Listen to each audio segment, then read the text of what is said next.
दोस्तों नमस्कार। Exam instructor Girdhar YouTube channel पर आपका स्वागत है। शिक्षक भर्ती की जो आपकी परीक्षा है वो 6 जनवरी को प्रस्तावित है। इसके लिए महत्वपूर्ण हमारी सीरीज चल रही है। इसके आज के अंक में 751 से लेकर 780 तक महत्वपूर्ण प्रश्न रहेंगे। शिक्षण कौशल का ये भाग 3 है। इसके पहले ये सीरीज हमारी निरंतर चल रही है, हर टॉपिक बढ़ते जाएंगे, लेकिन हमारी सीरीज के सीरियल वही रहेंगे 700, जैसे शिक्षण कौशल, इसके बाद सूचना तकनीकी बाल विकास। तो हमारी ये सीरीज लगभग 4000 प्रश्नों तक चलेगी और निरंतर जब तक आपका एग्ज़ाम नहीं होगा है जब तक चलती रहेगी।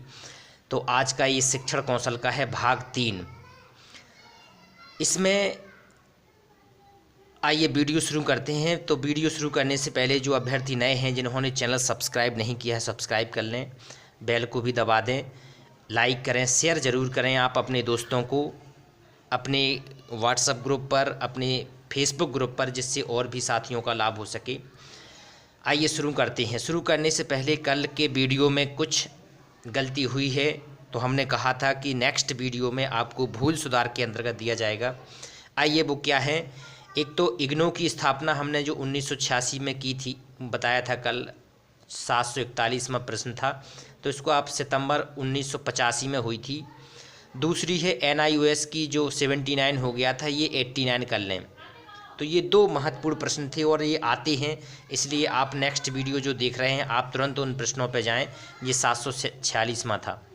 आइए दोस्तों सीरीज को आगे बढ़ाते हैं। वैदिक शिक्षा में गुरुकुल प्रवेश के समय जो संस्कार होता था उसे क्या कहा जाता है? तो गुरुकुल में जैसे प्रवेश होता था तो उस संस्कार को कहते थे उपनयन संस्कार। उपनयन संस्कार, उपनयन संस्कार के द्वारा बालक का प्रवेश होता था गुरुकुल में। उपनयन संस्कार कई बार ये पूछा गया। ये 2 संस्कार महत्वपूर्ण हैं। आइए अगला देखते हैं। वैदिक कालीन शिक्षा में नया संस्कार था एक उपाकर्म। उपाकर्म कब होता था? ये किस समय किया जाता था उपाकर्म? ये होता था श्रावण मास की पूर्णिमा को होता था ये उपाकर्म। सावन मास की पूर्णिमा, श्रावण मास की पूर्णिमा को उपाकर्म होता है। आइए अगला देखते हैं। वैदिक काल में पढ़ने की 3 विधियां प्रचलित थीं। 3 विधियां, याद करने की भी 3 विधियां कहें, पढ़ने की 3 विधियां, वो कौन कौन सी थीं? तो दोस्तों वो थी श्रवण, सुनने वाली, मनन, जो हम सुनते हैं उसको मनन करना अच्छी तरह से, और निदिध्यासन, ये बड़ी स्टेज थी। निदिध्यासन, निदिध्यासन ये क्या किया था? जो ज्ञान की स्थिति थी उसको आत्मसात करना, ज्ञान को आत्मसात करने को निदिध्यासन बोलते हैं। पूरा रग बज जाना, ज्ञान आत्मा में उतर जाना। तो श्रवण, मनन और निदिध्यासन ये महत्वपूर्ण थी तीनों। आइए अगला देखते हैं। बौद्ध शिक्षा का प्रारंभ किस संस्कार से होता है? बौद्ध शिक्षा का संस्कार, तो बौद्ध शिक्षा का जो संस्कार है ये प्रवज्जा संस्कार से होता है। बौद्ध शिक्षा का पहला संस्कार है प्रवज्जा संस्कार। आइए अगला देखते हैं। बौद्ध शिक्षा में उच्च शिक्षा, जो भिक्षुक बन जाते थे, बनने से पहले कौन सा संस्कार होता था? उच्च शिक्षा के पहले उपसंपदा संस्कार किया जाता था। उपसंपदा संस्कार के बाद उन्हें उच्च शिक्षा में प्रवेश मिल जाता था। तो ये भी बहुत बार एग्ज़ाम में आया है। उपसंपदा जो उच्च शिक्षा में प्रवेश के समय कराया जाता था बौद्ध काल में। आइए अगला देखते हैं। ये प्रश्न आता है क्योंकि इससे कई टॉपिक ये निकल के आता है। यही गलती होती है। जो बौद्ध शिक्षा संस्थान थे कौन कहाँ पर है, ये आपको बहुत महत्वपूर्ण है, ये आना चाहिए। तक्षशिला कहाँ पर है? तक्षशिला, तो तक्षशिला है जी इस समय पाकिस्तान में है। रावलपिंडी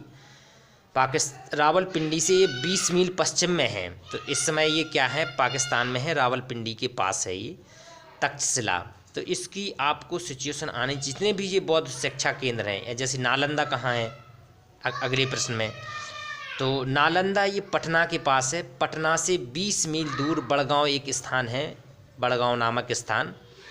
तो पटना से 20 मील दूर बड़गांव नामक स्थान पर है। तो ये पूछ लिया जाता है कि कौन कहाँ पर है ये, तो ये आपको आना ही चाहिए। दोस्तों इस बार सबसे बड़ी चीज़ क्या है? आपकी OMR पर एग्ज़ाम होना है और लिखने की झंझट से मुक्ति मिल गई है। तो आप ज़्यादा से ज़्यादा मेहनत करें, हमारे ज़्यादा से ज़्यादा वीडियो देखें, आप प्ले लिस्ट में जितने भी पढ़े हैं, पुरानी सीरीज हमारी 1500 प्रश्नों की पड़ी है, आप उसे भी देखें, मॉक टेस्ट पढ़े हैं उसे देखें, और ये इस साल की जो सीरीज चल रही है इसे भी देखें। आप यकीन मानेंगे आपकी इतनी बेहतर तैयारी हो जाएगी, कोई भी आपकी कोचिंग संस्थान या कोई भी व्यक्ति आपकी इस हिसाब से तैयारी नहीं करा पाएगा। यह मेरा पूरा का पूरा विश्वास है, क्योंकि हम बहुत मेहनत कर रहे हैं आप लोगों के लिए। आइए नेक्स्ट क्वेश्चन देखते हैं। बौद्ध शिक्षण केंद्र जो बल्लभी है ये कहाँ पर है? तो ये है काठियावाड़, ये पश्चिमी द्वार कहते हैं, काठियावाड़ के पास गुजरात में है ये काठियावाड़। जो ये बल्लभी पूछ लिया जाता है कहाँ पर है बल्लभी शिक्षा का केंद्र। आइए अगला देखते हैं। तो दोस्तों इतना महत्वपूर्ण सुनहरा अवसर आप लोगों को प्रकृति ने दिया है, भगवान ईश्वर ने दिया है। केवल 1 महीने की मेहनत से आपको सरकारी नौकरी मिलना है। दिन हो या रात हो, किसी भी समय हो, आप बिल्कुल जुटे रहें, तन मन से पूरा जुटे रहें। विक्रमशिला विश्वविद्यालय कहाँ पर है? विक्रमशिला विश्वविद्यालय, तो विक्रमशिला विश्वविद्यालय भागलपुर बिहार में है। कंफ्यूज हो जाता था पहले विक्रमशिला नालंदा, तो आप इसका वो बिल्कुल बना लें कौन कहाँ पर है। ये 4 में से एक तो क्वेश्चन आपको आना ही आना है। विक्रमशिला, बल्लभी, नालंदा, तक्षशिला, आप इसको रट डालें। तो ये विक्रमशिला कहाँ है? भागलपुर के पास बिहार में है। आइए आगे देखते हैं। मुस्लिम शिक्षा में प्रारंभिक शिक्षा कहाँ पर होती थी? तो मुस्लिम काल में जो प्रारंभिक शिक्षा के केंद्र थे वो थे मकतब। जी महत्वपूर्ण था, सबसे ज़्यादा मकतब में होती थी, लेकिन खानकाह और दरगाह में भी प्राथमिक शिक्षा ही दी जाती थी। जी बहुत पूछा जाता है मकतब और मदरसे, जी बहुत ज़्यादा महत्वपूर्ण है। तो प्राथमिक के 3 थे, मकतब, खानकाह और दरगाह। मकतब, खानकाह और दरगाह। आइए अगला देखते हैं। मुस्लिम काल में मदरसे जो होते थे में शिक्षा कौन सी दी जाती थी? तो मुस्लिम काल में मदरसे उच्च शिक्षा के लिए प्रसिद्ध थे, मदरसा। तो ये बहुत ही महत्वपूर्ण प्रश्न है, मकतब और मदरसे, आप इनमें कंफ्यूज ना होना। जी मदरसे तो वेरी वेरी वेरी मोस्ट है कि मदरसों में कौन सी शिक्षा दी जाती थी। तो मदरसों में मुस्लिम काल में उच्च शिक्षा के लिए थे ये मदरसे, और मकतब प्राथमिक शिक्षा के लिए। आइए अगला देखते हैं। वुड का घोषणा पत्र, वुड डिस्पैच, ये कब लाया गया था, कब प्रस्तुत किया गया था? 19 जुलाई 1854 को वुड का घोषणा पत्र लाया गया था, ये प्रस्तुत किया गया था। आइए नेक्स्ट देखते हैं। दोस्तों ये महत्वपूर्ण सीरीज हमारी, पहले हम सोच रहे थे कि ये 2000 प्रश्न रहेंगी, लेकिन जिस हिसाब से सिलेबस बड़ा है और तैयारी का स्टैंडर्ड बड़ा है तो बड़े क्वेश्चन और बड़ी रहेगी, ये 4000 तक भी जाएगी सीरीज। तो आप बिल्कुल मोटा रजिस्टर बना के लिखते जाएं। वुड घोषणा पत्र के परिणाम कोलकाता, मुंबई और मद्रास, बम्बई मद्रास में विश्वविद्यालय खुले। यह किस विश्वविद्यालय की तर्ज पर थे? तो ये लंदन विश्वविद्यालय की तर्ज पर खोले गए थे वुड घोषणा पत्र की में। एक था कि यहाँ पर भारत में भी विश्वविद्यालय खोले जाएं, तो 3 जगह खोले गए थे, कोलकाता, मुंबई और मद्रास। ये लंदन विश्वविद्यालय की तर्ज पर थी, बहुत महत्वपूर्ण है ये। अगला देखते हैं। हंटर आयोग सरकार द्वारा स्वीकृत किया गया। हंटर आयोग की स्वीकृति हुई थी 1882 में। हंटर आयोग 1882 में।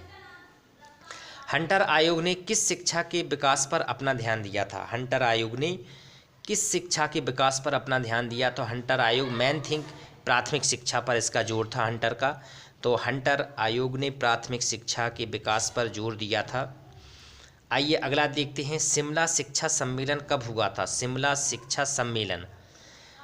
शिक्षा सम्मेलन हुआ था आपका सितंबर 1901 में। जी करजन महोदय ने किया था, बंगाल विभाजन के पहले हुआ था ये शिमला शिक्षा सम्मेलन।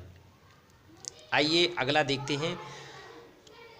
दोस्तों बदलते समय में एग्ज़ाम आने की जैसे हैं, तो हर गली में, हर आप कहीं भी जाएंगे, हर जगह आपको केवल कोचिंग का ही भंडार दिखेगा। आप यकीन मानें कोचिंग में वो मटेरियल नहीं मिल पा रहा है। आप कहीं भी किसी भी कोचिंग वाले से बात कर लें जो आपको हम दे रहे हैं, बस केवल सीरियस होकर पढ़ाई करें, आप निश्चित सफल होना है आपको। भारतीय विश्वविद्यालय आयोग कब नियुक्त किया गया था? भारतीय विश्वविद्यालय आयोग 27 जनवरी 1902 को नियुक्त किया गया था, 27 जनवरी 1902 को। नियुक्त किया गया था भारतीय विश्वविद्यालय आयोग। आइए अगला प्रश्न देखते हैं, भारतीय विश्वविद्यालय अधिनियम कब पारित हुआ? ये है नियुक्त किया गया था 2 मई, और भारतीय विश्वविद्यालय अधिनियम पारित हुआ था 21 मार्च 1904। आप कंफ्यूज ना हो, दोनों डेट को बिल्कुल व्यवस्थित तरीके से याद कर लें। एक ये है 27 जनवरी 1902 और ये है आपका 21 मार्च 1904 जब अधिनियम पारित हुआ था। इसमें से आपके दो तीन प्रश्न आना चाहिए टॉपिक से, क्योंकि ये बिल्कुल सार है। ये सार थोथा हमने उड़ा दिया है, सार बचा है, तो इसको आप बिल्कुल गहराई से लें।